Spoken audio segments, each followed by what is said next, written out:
우리가 성경을 읽다 보면 이 사복음서 내용을 분량으로 따져보면은 사실 사복음서의 내용의 상당 부분은 예수님의 그 마지막 그 십자가에 맞추어져 있습니다. 예수님의 죽음에 대해서 초점이 맞춰져 있습니다. 그래서 분량을 보면 어떤 복음서는 많게는 3분의 1 정도 가량이 예수님의 마지막 일주일에 기록으로 되어 있습니다. 왜 그러면 성경은 특히 사복음서는 예수님의 많은 생애 가운데서 이 십자가, 죽음에 많은 초점을 맞추고 있을까요? 그 이유는 그리스도 예수의 십자가의 보혈이 우리의 모든 삶을 변화시켰기 때문이고, 또 중요한 것은 바로 이 인생의 마지막 죽음을 어떻게 보느냐에 따라서 우리의 삶은 달라지기 때문입니다. 바로 데살로니가 교회에 있었던 어려움 중에 하나는 마지막 때에 어떤 일이 일어날 것인가, 우리의 죽음을 어떻게 볼 것인가, 그리고 내세는 어떠한 것인가, 이런 생각이 잘못됨으로 인하여서 삶에 영향을 미치는 그런 문제가 있었습니다. 오늘날에 있어서 종말에 대한 생각은 굉장히 극단적인 경향이 있습니다. 오늘 본문에 보면은 1절부터 3절의 말씀이 이렇게 되어 있습니다. 형제들아, 때와 시기에 관하여는 너희에게 쓸 것이 없음은 주의 날이 밤에 도둑같이 이룰 줄을 너희 자신이 자세히 알기 때문이라. 그들이 평안하다 안전하다 할 그때에 임신한 여자에게 해산의 고통이 이름과 같이 멸망이 갑자기 그들에게 이르리니 결코 피하지 못하리라. 오늘 본문에서 이렇게 말하고 있어요. 그 데살로니가 교회 당시에도 어떤 사람들이 있었습니까? 평안하다, 평안하다, 평안하다, 안전하다. 그러니까 무슨 말이겠습니까? 종말에 대해서 전혀 무관심하는 경우입니다. 그러니까 오늘날도 그렇지 않습니까? 오늘 하루 살기에도 바빠 죽겠는데 무슨 그 종말 얘기냐? 그러니까 오늘날은 굉장히 종말에 대해서 무관심한 사회가 되어 있습니다. 그런데 여러분, 인류의 역사를 보면요, 모든 세기 말에는 이 사람들이 불안을 느꼈습니다. 그래서 그 한 세기가 끝나는 그 지점에 수많은 이단들이 나타났어요. 그럼 우리도 사실은 1992년도에 다미 선교에 아마 기억하시는 분들이 많을 것입니다. 그러니까 2000년이 되기 전에 굉장히 유럽도 마찬가지고요, 한국도 마찬가지고 수많은 종말론에 관한 이단들이 나타납니다. 그래서 세상이 끝날 것처럼, 그래서 세상이 끝난다고 해서 몇 월 며칠 몇 시에 주님이 오신다 이렇게 말하면서 수많은 사회적인 무리를 일으켰던 것을 볼 수가 있습니다. 그러니까 한 가지는 이 종말에 대해서 너무 무관심한 것, 뭐 세상이 언제 끝나냐 이런 태도, 이것도 문제이고요. 또 하나는 주님께서 종말에 대한 얘기, 다시 오실 날을 말씀하셨습니다. 그러나 예수님의 관심은 몇 월 며칠 몇 시에 오신다는 데 관심이 있지 않았어요. 예수님께서 어떻게 말씀하셨습니까? 마태복음 24장 36절에 보면 예수님께서 마지막 때에 대해서 이렇게 말씀하십니다. 우리 마태복음 24장 36절 말씀 함께 읽도록 하겠습니다. 그러나 그 날과 그 때는 아무도 모르나니 하늘의 천사들도 아들도 모르고 오직 아버지만 아시느니라. 아멘. 여러분, 예수님께서 하나님이시죠. 그러면 하나님의 아드님으로 오신 예수께서, 성자께서, 그가 하나님이신데 그가 마지막 때를 모르시겠습니까? 아드님이시고 아심에도 불구하고 뭐라고 말씀하셨어요? 아버지만 아신다. 왜 그렇게 하셨겠어요? 이렇게 말을 해도 오늘날 빗나간 종말에 대한 관심. 예수님께서 종말을 말씀하신 이유는 몇 월 며칠 몇 시에 온다, 이 사실을 말해서 사람들에게 두려움과 불안함을 주시기 위함이 아니었어요. 그리고 사람들의 죄악된 습성을 잘 아십니다. 모세 같은 경우에도 성경에 보면은 모세가 묻힌 곳을 알지 못한다고 나옵니다. 그럼 왜 그랬을까? 왜 그렇겠어요?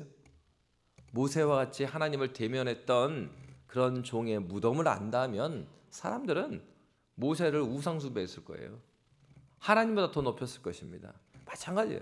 종말에 대한 관심도 몇 월 며칠 몇 시가 중요한 게 아니에요. 왜 예수님께서 종말에 대한 얘기를 하십니까? 오늘 본문에 보면 관심은 이것입니다. 다른 부분이 아니고 오늘 본문의 말씀에 3절 말씀, 우리 3절 말씀 다시 한번 함께 읽도록 하겠습니다. 3절입니다. 함께 읽습니다. 그들이 평안하다 안전하다 할 그때에 임신한 여자에게 해산의 고통이 이름과 같이 멸망이 갑자기 그들에게 이르르니 결코 피하지 못하리라. 아멘. 여러분, 임신한 여자, 임신하면은 그 다음에 임신 다음에 뭐죠? 출산이 출산. 그 얘기하는 거예요. 임신했으면 아기를 낳는 것이다. 무슨 얘기냐면 그날이 반드시 온다라는 데 강조점이 있어요. 몇 월 며칠이가 거기가 있는 것이 아니고 반드시 오신다. 그래서 오늘 본문에서 반복적으로 말하는 게, 성경에서 반복적으로 말하는 게 뭐냐? 6절 말씀에 보면 그러므로 우리는 다른 이들과 같이 자지 말고 오직 깨어 정신을 차릴지라. 정신 차리라는 얘기예요. 그러니까 주님의 관심은 우리가 깨어 있으라는 데 관심이 있는 거예요. 왜요? 예수께서 도둑과 같이 이 땅에 오신다고 그랬습니다. 곧 오시라고 그랬어요. 그런데 많은 사람들은 그거 우습게 여깁니다. 예수님께 곧 오시라는 말씀을 우습게 여겨요. 아니 곧 오신다고 했는데 안 오셨고 안 오셨으니 안 오신 거 아니냐. 주님이 다시 오심을 이렇게 오랜 시간을 주신 이유가 무엇입니까? 그것은 바로 우리로 하여금 돌이킬 기회를 주고 계시는 거예요. 그런데 이 죄악에 빠진 사람들은 어떤 식으로 이 생각, 사고 체계가 돌아가냐면은 거봐라! 언제 오신다는 거야. 다 거짓말이다. 이런 식으로. 하나님의 하나님 되심을 깨트리는 방식으로 이 죄는 우리의 생각의 구조를 다 삐뚤어요. 신앙이 없으면요, 똑같은 사건이 딱 일어나도 그 사건을 어떤 식으로 바라봅니까? 꼭 같은 얘기를 해도 삐딱하게 말하는 사람이 있어요. 누군가가 열심을 내갖고 교회 청소하고 막 봉사하면은 어메 언제까지 갈까이? 아니 열심을 내서 하면 아이고 나도 동참이 되었구나. 내가 반성하고 나한테 신앙적으로 적용하려고 해야 되는데 자꾸 아이고. 그러니까 우리의 마음밭이 중요한 것이죠. 은혜의 사람은 똑같은 걸 봐도요, 은혜로 해석합니다. 심지어는 그 사람이 말했던 것을 들었음에도 불구하고 나쁘게 보려고 안 해요. 그 화가 나갖고 잠깐 그랬겠지. 그지만 그 마음 본바탕은 선해. 이렇게. 그 양반이 그럴 분이 아니라고. 아니, 여러분 그러지 않습니까? 내 자식이 뭔가 잘못했어요. 그럼 남들 앞에서 같이 막 자식 욕하고 그럽니까? 아니 우리 애기가 그래도 착해 막 이런 말 하잖아요. 사실 안 착해. 근데 착해 막 그래요. 왜? 사랑하니까. 우리가 이제 은혜가 있고 하나님의 사랑 가운데 있으면요, 같은 것을 보아도 나쁘게 말하려고 하지 않습니다. 여러분 그래요. 하나님의 말씀을 들을 때도 주님이 이렇게 말씀하신 이유는 깨어 있어라. 그리고 주님이 곧 오시리라는 말씀이 거짓말이 아니에요. 성경에 보면 주님에게는 하루가 천년 같고 천년이 하루 같다고 했어요. 다만 하나님께서 우리에게 있어서는 길게 느껴지는 이런 시간들, 왜 다시 오시는 시간을 이렇게 주시는 이유가 무엇입니까? 성경에서 그렇게 말하셨잖아요. 하나님께서 모든 족속으로 말미암아 주님께 돌아오기를 원하실 것이다. 지금도 기다리시는 하나님 아버지의 마음을 깨달아야죠. 그러니까 여러분 어떻습니까? 이번 주에 축구 했잖아요. 축구. 대한민국 축구. 막 온 국민이 이기는 줄 알았다가 막판에 한 골 주고 나니까 다들 마음이 막 한 골 주고 나니까 막 대한민국 국민들 마음이 어때요? 이 보너스 시간 마지막에 주잖아요. 추가 시간. 많이 줘야 되는데 추가 시간. 왜? 자기 편이니까. 그러니까요, 이 한국적으로 막 생각을 해요. 더 많은 시간을 줬으면 좋겠고, 그렇지 않겠어요? 내 가족이 주님께 아직 돌아오지 않았다 그러면은 곧 오시리라. 왜 안 오신대? 빨리 와버리지.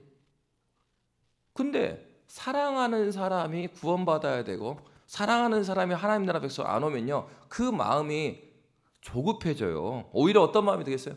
주님 곧 오시는 거 맞지만은 좀 기회를 주십시오. 주님 이 사람도 예수 만나야 되지 않겠습니까?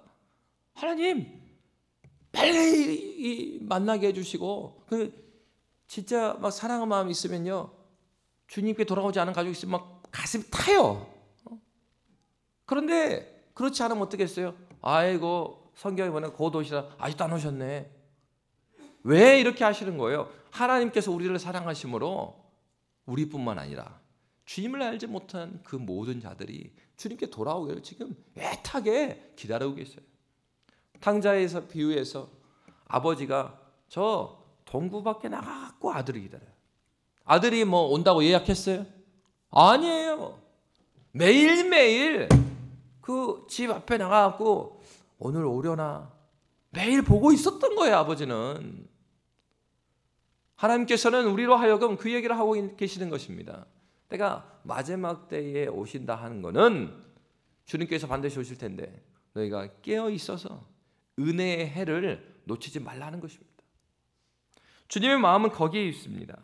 여러분, 성경은 이 마지막 때에 대해서 우리가 어떻게 생각하느냐에 따라서 우리의 삶이 바뀐다는 것을 말씀하시면서 구약에서부터 계속해서 이 세상이 어떠한 곳인가에 대해서 우리에게 설명하고 있습니다. 특별히 오늘 본문에도 마찬가지지만 빛과 어둠의 은유를 통해서 이 세상과 우리의 삶이 무엇인지를 가르쳐주고 있어요. 오늘 본문의 말씀에 보면은 우리 4절부터 7절 말씀을 우리 함께 읽도록 하겠습니다. 4절부터 7절 읽습니다. 형제들아 너희는 어둠에 있지 아니하매 그날이 도둑같이 너희에게 임하지 못하리니 너희는 다 빛의 아들이요 낮의 아들이라. 우리가 밤이나 어둠에 속하지 아니하나니 그러므로 우리는 다른 이들과 같이 자지 말고 오직 깨어 정신을 차릴지라. 자는 자들은 밤에 자고 취하는 자들은 밤에 취하되 우리는 낮에 속하였으니 정신을 차리고 믿음과 사랑에 호심경을 붙이고 구원의 소망의 투구를 쓰자. 아멘. 이 세상을 볼 때 빛과 어둠을 나눠서 설명을 하고 있습니다. 구약에서 이 어둠과 빛에 대해서 무엇이라고 말하느냐? 우리 낮에 속했다 그러잖아요. 빛에 속했다 그러잖아요. 그러면 이 낮에 속했다, 빛에 속했다, 이 은유가 무엇을 의미하는가? 구약 성경에 보면 이사야 59장 9절에 보면 이런 말씀이 있습니다. 이사야 59장 9절 말씀 우리 함께 읽도록 하겠습니다. 그러므로 정의가 우리에게서 멀고 공의가 우리에게 미치지 못한즉 우리가 빛을 바라나 어둠뿐이요 밝은 것을 바라나 캄캄한 가운데에 행함으로. 아멘. 뭐라고 말했어요? 그러므로 정의가 우리에게서 멀고 공의가 우리에게 미치지 못했다. 우리가 빛을 바라나 어둠뿐이요 밝은 것을 바라나 캄캄한데 행했다. 그러면 이 말씀에 보면 빛이 그리고 낮에 속하면은 무엇이 있다라는 것입니까? 정의가 있고 뭐가 있단 말이야?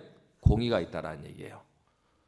여러분, 빛과 낮으로 표현되는 것은 바로 하나님께서 이 세상을 만드셔서 이 땅 가운데 충만하길 원했던 그 이 세상의 모습을 알려주고 있는 것입니다. 공의와 정의예요. 이것은 이사야 선지자만이 말하고 있는 것이 아닙니다. 이스라엘 백성들의 조상이 누구죠? 아브라함이죠.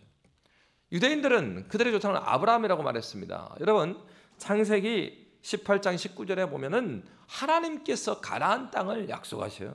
그러면서 가나안 땅에 네 후손들에게 가나안 땅을 줄 것인데 그 땅에 너희들을 보낸 이유가 뭐냐? 너를 가나안 땅에 보내는 이유가 뭐냐? 그것을 이렇게 말해요. 내가 거기에서 나의 의와 공도를 행하게 하려 합니다. 의와 공도. 의와 공도가 바로 그것입니다. 어떤 단어냐면은 재판을 공정하게 하는 것을 말하고 있어요. 그리고 그 사회 가운데 소외된 자들을 돕는 것을 말하고 있어요. 의와 공도, 긍휼, 공의와 긍휼이 있는 그 땅이 되게 하려고 내가 너를 가나안에 보냈다. 이렇게 말씀하십니다. 여러분, 그러니까 이 땅 신학이라는 게 있어요. 그게 뭐냐면 하나님께서 가나안 족속을 미워해서 쫓아나고 진멸했는가? 아니라는 거예요. 가나안 땅에 먼저 원래 그 가나안 땅이라는 것도 가나안 족속이 있으니까 가나안 땅이라고 하죠. 그러니까 그 땅 이름이 가나안 땅은 아니야 원래는. 근데 가나안 족속이 살았으니까 가나안 땅이라고 한 거예요. 그런데 가나안 족속도 마찬가지였죠. 가나안 족속도 거기서 살면서 아브라함의 지금 의와 공도를 행하게 하려 합니다 했다면 가나안 백성들한테도 하나님께서 뭘 원했겠어요? 그 땅에서 하나님의 의와 공도를 드러내며 살기를 원하셨어요. 그렇게 서로 살지 않아요.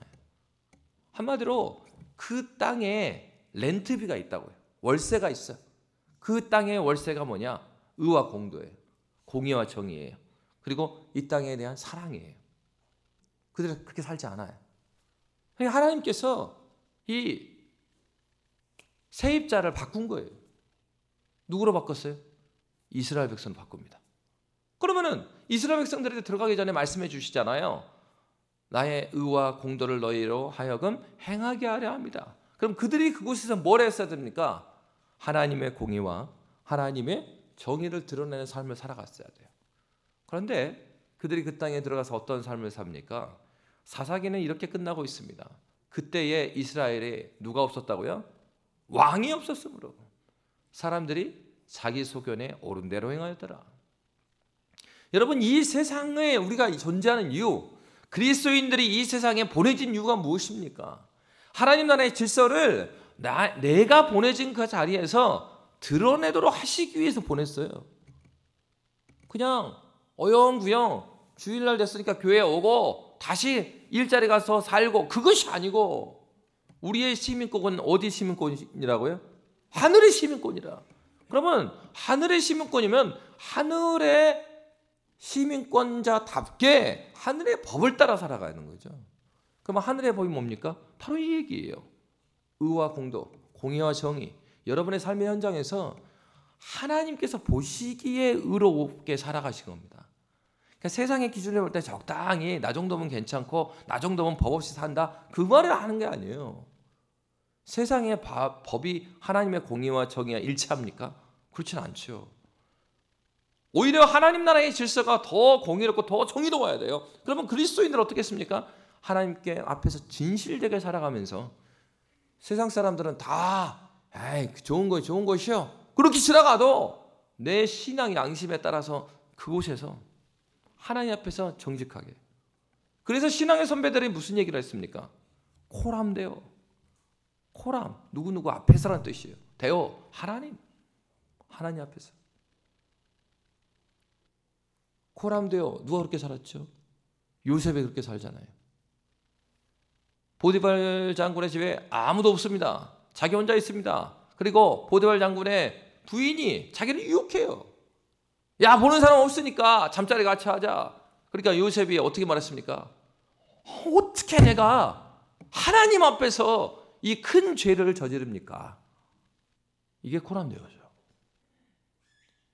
내가 직장으로 가 있든지 학교로 가 있든지 내가 학생이든지 간에 내가 아이를 키우는 주부이든지 간에 하나님께서 보내신 현장 가운데서 나는 누구의 대사예요? 하나님 나라 대사로 거기 있는 것입니다. 이 아이가 내 아이 같지만은 하나님의 아이를 나한테 맡겨주셨어요. 그러니까 이 아이한테 뭘 가르쳐야 되겠어요? 세상에 입시 전쟁의 입시 정신을 가르쳐야 되겠어요, 얘한테?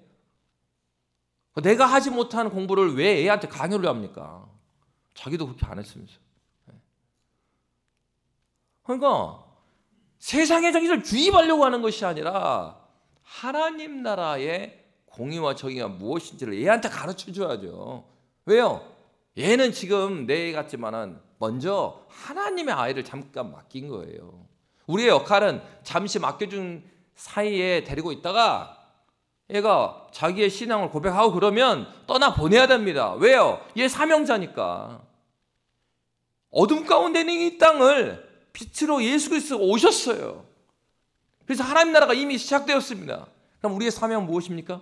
시작된 하나님 나라에 아직도 어둠 가운데 있는 곳에 가서 하나님의 빛이 드러내는 일을 하는 거예요. 입술로 복음을 증거함으로 말미암아 증거된 복음이 거짓이 아닌 것을 우리의 삶을 통해서 하나님 나라의 공의와 정의를 드러냄으로 말미암아서 정말로 하나님이 살아계시다는 것을 우리는 증거하는 삶을 살아가는 거죠. 하나님께서 우리를 부르신 이유는 바로 여기에 있는 것이죠. 바로 성경은 그 얘기를 하고 있는 것입니다. 하나님의 통치, 하나님의 다스림의 특징이 바로 공평과 정의예요. 그래서 이것은 구약에서만 그렇게 말하고 있지 않습니다. 신약에서 어떻게 말하고 있습니까? 신약에서 요한복음 1장 4절 5절의 말씀을 보면 이런 말씀이 있습니다. 우리 요한복음 1장 4절 5절 말씀 함께 읽도록 하겠습니다. 그 안에 생명이 있었으니 이 생명은 사람들의 빛이라. 빛이 어둠에 비치되 어둠이 깨닫지 못하더라. 아멘. 베드로전서 2장 9절에서 10절은 이렇게 말하고 있습니다. 우리 함께 읽겠습니다. 그러나 너희는 택하신 족속이요 왕같은 제사장들이요 거룩한 나라여 그의 소유가 된 백성이니 이는 너희를 어두운 데서 불러내어 그의 기이한 빛에 들어가게 하신 이의 아름다운 덕을 선포하게 하려 하심이라. 너희가 전에는 백성이 아니더니 이제는 하나님의 백성이요 전에는 긍휼을 얻지 못하였더니 이제는 긍휼을 얻은 자니라. 아멘. 그리스도인들은 이런 측면에서 놀라운 사람들이었어요. 왜요? 그들을 어두운 데서 불러내어 그의 기이한 빛에 들어가게 하신 이 아름다운 덕을 선포하려고 부르셨기 때문에 그래요. 저는 신학도 모르고 교리도 모르고 아무것도 모르는데요. 그러니까요. 먼저는 누구를 알아야 되겠습니까? 빛 대신 그리스도 예수를 간절히 소망하시기 바랍니다. 먼저요. 예수 만나야 됩니다. 예배당 안에 앉아있는 것으로 만족하면 안 되고 예수를 만나셔야 돼요. 참으로 그리스도 예수가 나를 지나갔어야 합니다. 여러분, 교회에 참석하는 연차가 많을수록 내가 주님을 깊이 만나서 내 인생의 방향이, 내 추구점이 끊임없이 추구하는 것이 하나님을 향하는 추구점이 아니라 계속해서 내 중심적으로 살아오고 한 번도 내 삶에 있어서 방향이 돌이킴이 없다면 여러분의 구원을 의심해 봐야 합니다. 근데 꼭 예수를 안 만나는 사람은 의심 안 해. 그리고 예수를 만나는 사람은 어떻습니까? 하나님의 은혜의 경험이 있기 때문에 과거에 받은 은혜만큼 내가 살지 못한 것으로 가슴 아파하고 그리고 하나님께 막 목말라 한단 말이에요. 여러분, 신앙생활을 하는데 영혼의 목마름이 없다. 아주 심각하게 생각하셔야 됩니까? 지금 종교 생활을 하고 있는데 신앙생활에 아직 못 들어온 거예요. 예배 드림에도 아무 감각이 없고 말씀을 듣는데 깨달은 바도 없고 내가 교회 연차는 탔는데 그 가슴에 마음 가운데 어떤 동요함이 없다. 여러분, 진지하게 하나님 앞에서 여러분의 생명을 놓고 기도하셔야 합니다. 앉아있다고 하나님 나라 백성 되는 게 아니라니까요. 교인은 될 수 있어요. 이 땅의 교회는 여러분 등록하시면 다 받아줍니다. 교인은 될 수 있어요. 그런데 하나님 나라 백성이 그렇게 되는 것인가? 아닙니다. 그렇게 되는 것이라면 예수님이 왜 낙타가 바늘귀에 가는 것처럼 어렵다, 천국에 가는 것이, 그런 말씀하셨겠어요? 그냥 이렇게 말해요. 낙타가 큰 대문에 들어간 것 같다, 모두 들어간다, 이렇게 말해야 되는데 여러분, 구원은 그런 것이 아닙니다. 그것이 쉽게 생각하시면 안 돼요. 정말로 신앙생활이라는 것은 종교생활과 달라요. 저는 20년 동안 종교생활을 했습니다. 사택에서 살았어요. 아버지가 목사님이었어요. 가정예배 자주 들었습니다. 성경요 읽었어요. 중고등부 때요, 대표기도 시키니까 기도도 했습니다. 제가 중등부 때 기도부장이었어요. 예수를 못 만나도 기도부장하고 기도해야 합니다. 여러분, 신앙에 있어서 두려움을 가지셔야 돼요. 교회에 있으니까 시간 되면은 뭐도 하고 예배요원도 뭐도 하고 여러분의 직분이 여러분을 구원해 주지 않아요. 목사가 되고 장로가 돼도 하나님께서 마지막 때에 내가 너를 모른다 할 수 있습니다.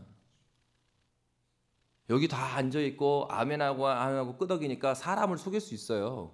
그러니까 사람들은 열심히 봉사하고 그러면요, 여러분 직분자로 찌고저고 다 한단 말이에요. 근데 죽을 때까지 직분자로 해갖고 여기서는 장로님, 목사님 했는데 하나님 나라 가니까 그 사람 볼 수 없다고 생각해 보세요. 인생 헛산 거예요. 그 모든 것들을 어떻게 하겠습니까? 여러분의 구원의 문제에 있어서 진지하게 임하셔야 합니다. 신앙생활을 어영부영하면 안 돼요. 진지하게 해요, 진지하게. 그 말씀을 볼 때도 진지하게. 이게 남의 생명입니까? 내 생명이라고요. 살느냐 죽느냐의 문제예요. 여러분, 신앙생활은 장난이 아닙니다. 그러므로 여러분, 말씀을 대할 때마다 지금 주님께서 나에게 말씀하신다는 사실을 기억하셔야 합니다. 오늘도 주님께서는 우리에게 말씀하고 계시는 거예요. 주님이 빛으로 이 땅에 오셨습니다. 그리고 주님은 그 기이한 빛에 우리를 먼저 들어가게 하셨어요. 그리스도 예수를, 그 빛이 무엇인지를 깨닫게 하셨어요. 깨달은 것이 없는 사람한테 전하라고 하지 않아요. 여러분, 예수를 만나지 못했다고 한다면 예수 만나기 위해서 간구하시기 바랍니다. 여러분을 위해서 기도해 주시는 분이 있잖아요. 그 분한테 진지하게 기도 부탁하십시오. 주님 만나게 해달라고. 주님 만나게 되면 전도 학교를 하지 않아도 복음을 전할 수 있는 힘을 주십니다. 그 감격이 전하지 않고는 살 수가 없어요. 전 누군가에게 이 기쁨을 말하고 싶어요. 그것이 은혜입니다. 은혜를 경험한 사람은, 그래서 그 찬양 찬송가 85장에 그 사람 받은 사람만 그 사랑을 도다.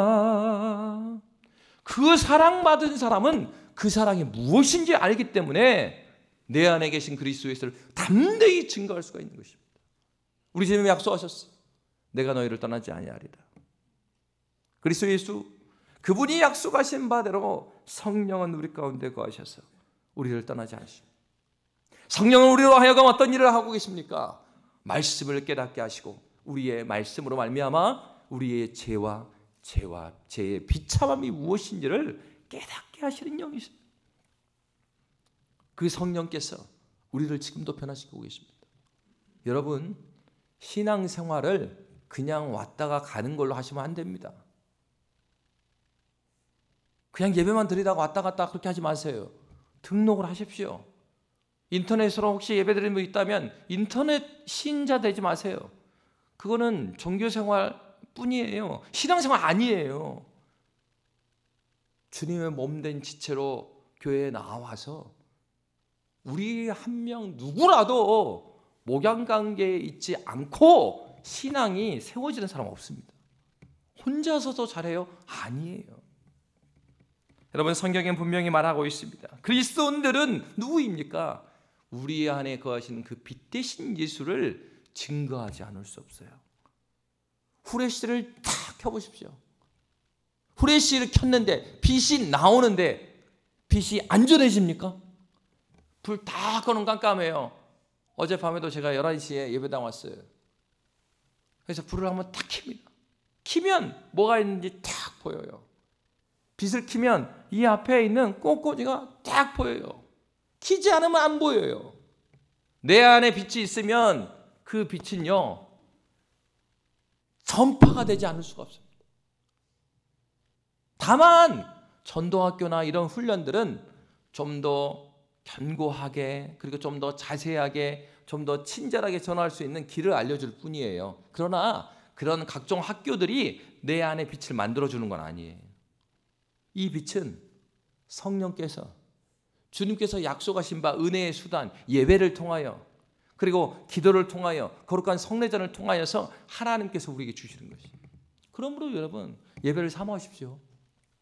은혜의 수단인 예배를, 그리고 공적인 기도의 모임을 혼자 기도하지 못하잖아요. 금요기도 나오세요. 함께 기도하십시오. 예배 가운데 은혜를 받는 것은요, 나한테 각성시켜줄 수 있어요. 그러면 우리는 신앙생활을 나머지 날 동안은요, 내가 훈련을 시켜야 되는 거예요. 내 육체를 쳐서 복종케 하도록, 그것은 여러분에게 맡겨져 있는 거예요. 예배 가운데 은혜 주시는 것은 하나님께서 우리를 이끌어 주시는 것입니다. 그러면 여러분, 예배 가운데 은혜 받았으면 그 은혜를 간직하는 거요, 그건 신자의 의무입니다. 은혜를 보존하는 것, 저와 여러분의 의무예요. 그러니까 매일매일 기도하기를 힘쓰고, 그리고 말씀을 보고 몸부림치면서 기도가 되지 않으면 여러분, 무릎 꿇고 하나님 앞에서 결판을 내십시오. 그냥 시간 채우다 가지 말고요. 우리의 신앙생활이라는 것은 그렇게 아무렇게나 해서 살아날 수 있는 것이 아닙니다. 주님도 우리에게 생명을 주실 때 그러한 인생을 사시지 않았어요. 우리의 거하는 인생은 이미 시작된 하나님 나라, 빛으로 오신 그리스도 예수로 말미암아 하나님 나라는 이 땅에 이미 왔어요. 어제도 신방하는데 우리 어린이 친구가 있었어요. 어린이 친구들한테 물어봤습니다. 자, 하나님 나라가 무엇일까요? 한 친구, 저요. 그래, 이야기해봐. 죽어서 가는 곳이요. 그래, 너는 지금 이단을 믿고 있구나. 죽어서 가는 것, 천당이라고 그러죠. 성경에서 말하는 것은 죽어서 가는 것, 그 반쪽짜리예요. 반쪽짜리라는 것은 이 예수님께서 말하는 하나님 나라가 아니라는 얘기입니다. 죽어서 가는 것 천국, 죽어서 가죠. 그러면 죽어서 가요? 그러면 그 말이 맞네요. 이웃집 아저씨한테 전도했더니 아이고 그놈 보고 천국 어차피 갈 거 나 죽기 전에 전하시오. 왜요? 인생은 마음대로 살다가 죽기 전에 예수 믿으면 얼마나, 그러니까 그런 분들의 입장에서는 누가 너무 부러워요? 십자가에 예수님 달려있을 때 양쪽 강도가 있었잖아요. 제일 부러운 사람 그 강도예요. 평생을 지 마음대로 살다가 막판에 죽기 전에 예수님 만나갖고 천국 갔어. 와, 너무 부러워요. 여러분, 예수께서 말씀하신 하나님 나라는 그런 나라가 아닙니다. 바리새인과 서기관들이 물어봤어요. 하나님 나라, 당신이 하나님 나라 언제 옵니까? 예수님께서 말씀하시죠. 여기 있다 저기 있다 못하거니 하나님 나라는 어디에 있다고요? 너희 안에 있느니라. 무슨 말이에요? 예수와 함께하는, 주 예수와 동행하니 그 어디나 하늘나라. 예수와 동행하는 것이 하나님 나라예요. 주님이 이 땅에 오심으로 하나님 나라는 시작됐습니다. 안 온 것이 아니에요. 이미 오신, 이미 임한 하나님 나라예요. 어떻게 해요? 식용과를 초월해서 예수 그리스도로 말미암아 우리는 하나님 나라가 무엇인지를 경험을 했어요. 그러니까 하늘에서 이루어진 하나님의 뜻이 이 땅에 이루어질 소망을 가질 수 있는 이유가 하나님 나라 대신 예수께서 이 땅에 이미 오셨기 때문에 그렇다고요. 그러면 우리에게 남겨져 있는 인생은 뭘 의미하겠습니까? 하나님 나라는 이미 예수가 오심으로 시작되었습니다. 그러나 완성되진 않았어요. 완성을 향해서 가고 있습니다. 그렇기 때문에 이 땅에 죄로 물든 이 땅이 완전히 하나님 나라로 변화된 것은 아니에요. 하나님께서 그런 차원에서 교회를 부르셨어요. 우리를 부르셨어요. 그래서 하나님 나라의 질서 가운데, 빛 가운데 함께 거하는 통역자로 저와 여러분을 부르셨습니다. 우리는 바로 이 땅 가운데 변화되지 않을 것 같은, 하나님 나라가 이루어질 것 같지 않은 그런 꿈도 꾸지 않는 그들에게 하나님 나라가 진짜 있다라는 것을 보여주며 사는 것이에요. 억지로 없는데 보여주는 게 아니고 이미 우리 가운데 거하시는 그 빛이 무엇인지를 선포하며 살아가요. 그러기 위해서 우리는 무엇입니까? 우리가 먼저 은혜를 누리며 살아갑니다. 여러분이 은혜 가운데 거하는 것이요, 그것이 첫 번째예요. 그러니까 성도의 가장 큰 섬김은 자신이 먼저 참된 신자가 되는 거예요. 헌금하고 뭐 그게 아니고 내가 먼저 참된 신자가 되는 거예요. 참된 그리스도인이 되는 것이 첫 번째, 하나님 나라를 섬겨나가는 것입니다. 그러면 사도가 이러한 하나님 나라의 복음에 근거해서 그들에게 무엇이라고 권면하고 있습니까? 오늘 말씀에 보면 이런 말씀이 있습니다. 7절부터 10절의 말씀, 특별히 우리 9절 말씀을 함께 보도록 하겠습니다. 우리 9절 말씀 함께 읽도록 하겠습니다. 하나님이 우리를 세우심은 노하심에 이르게 하심이 아니요 오직 우리 주 예수 그리스도로 말미암아 구원을 받게 하심이라. 아멘. 사도가 말하는 것 첫 번째는 그리스도인의 정체성입니다. 첫째는 그의 소속과 목적이 분명한 삶을 살아라 그랬어요. 주님께서 우리를 부르심은 노하심이 아니다. 우리를 멸망시키기 위해서 우리를 부른 게 아니다. 뭐 하려고 한다고 그랬어요? 구원받게 함이라고 그랬어요. 여러분, 주님이 우리를 부르신 이유는 구원받게 하다. 구원받게 하다는 이 단어를 보면은 어떤 단어냐면 구원을 강하게 획득하게 하시려고 이런 뜻을 갖고 있어요. 그 말은 아까 말씀드린 것처럼 하나님 나라는 이미 시작됐죠. 그리고 완성으로 가고 있습니다. 그러니까 우리가 해야 될 일은 완성의 방향을 향해서 부단하게 달려가는 거예요. 그러니까 이 말은 이미 시작된 구원입니다. 그런데 우리의 구원의 완성을 위해서 달려가라 이 말이에요. 내 개인에 있어서도 예수를 만났지만 여전히 내 안에 있는 죄의 습성들, 죄를 어떻게 죽일 수 있어요? 열심히 기도 40일 기도하고 그 다음에 여러분 열심히 제자 훈련 받고 그러면 죄가 죽습니까? 죄는요 은혜가 죽여요. 은혜가. 그러니까 하나님께서 약속하시는 은혜의 수산에 나오라는 것입니다. 죄를 죽일 수 있는 유일한 것은 은혜입니다. 그러므로 하나님의 은혜를 추구하는 삶을 살아라는 거예요. 구원을 획득하는 삶을 살아라. 구원을 추구하는 삶을 살아라. 은혜를 추구하는 삶을 살아라. 그러면 이렇게만 하면 이렇게 말씀하시면 되십니다. 아유 목사님, 예?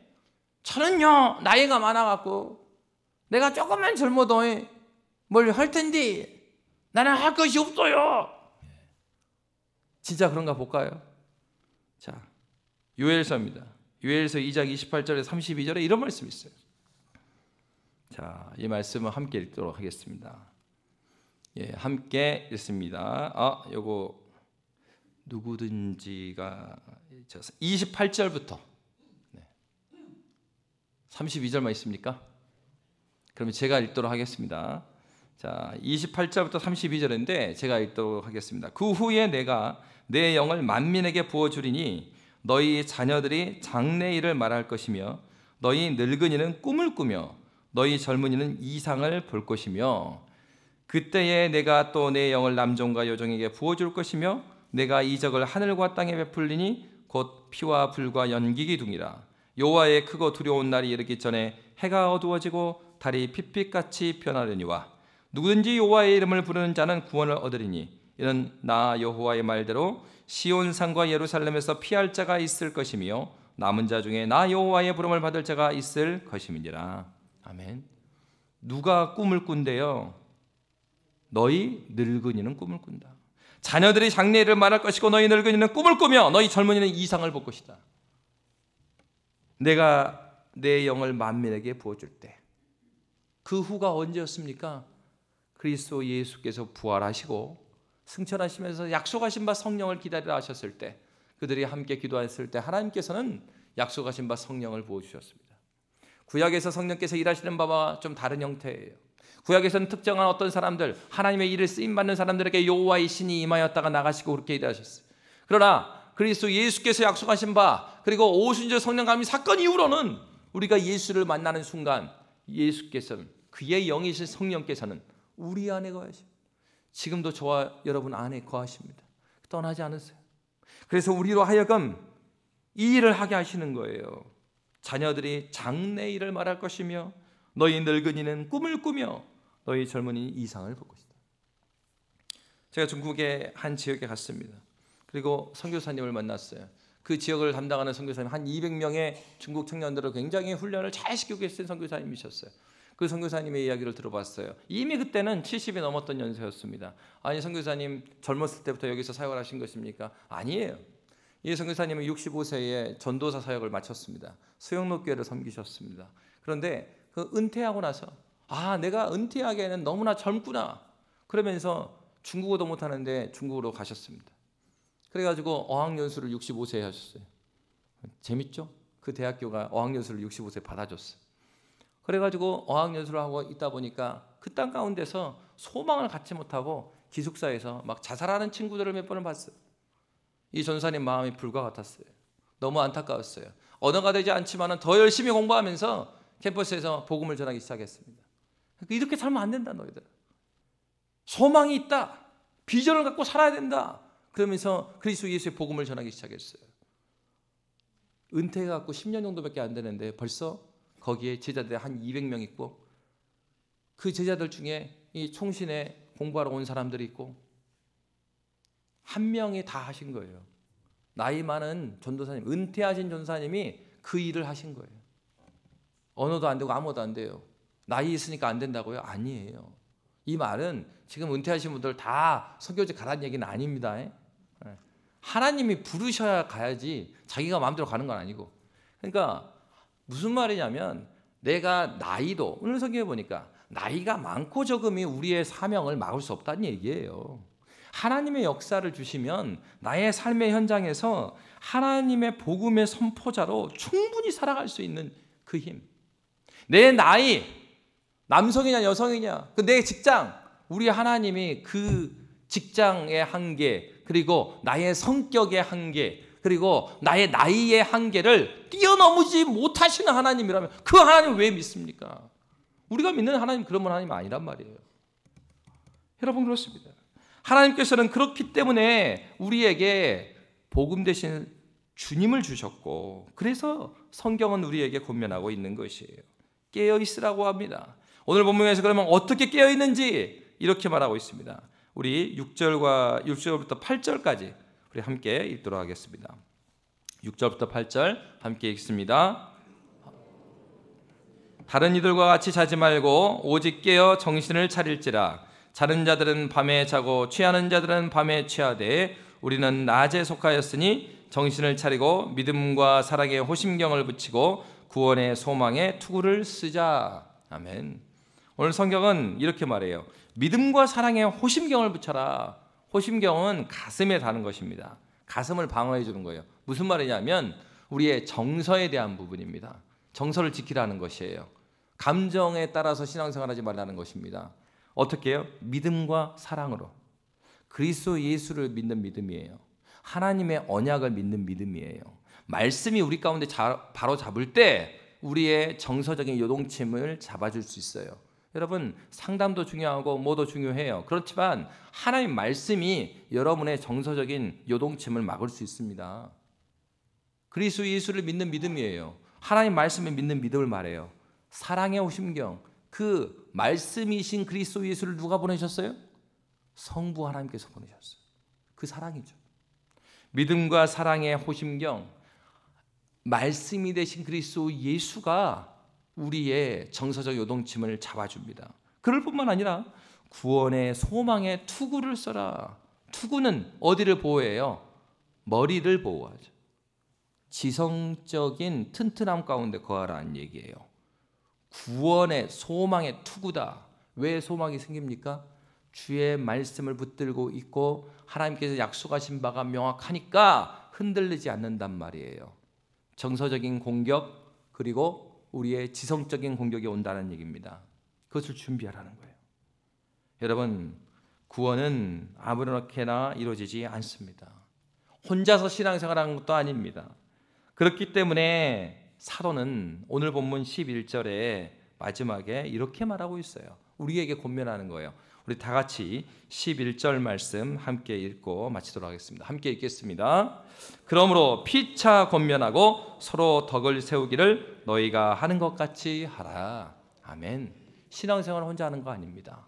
피차 권면하는 것입니다. 피차 권면하여서 하나님 나라의 백성으로 소망 있는 자로 오늘을 살아내는 저와 여러분이 되시기를 주의 이름으로 축복합니다. 기도하겠습니다.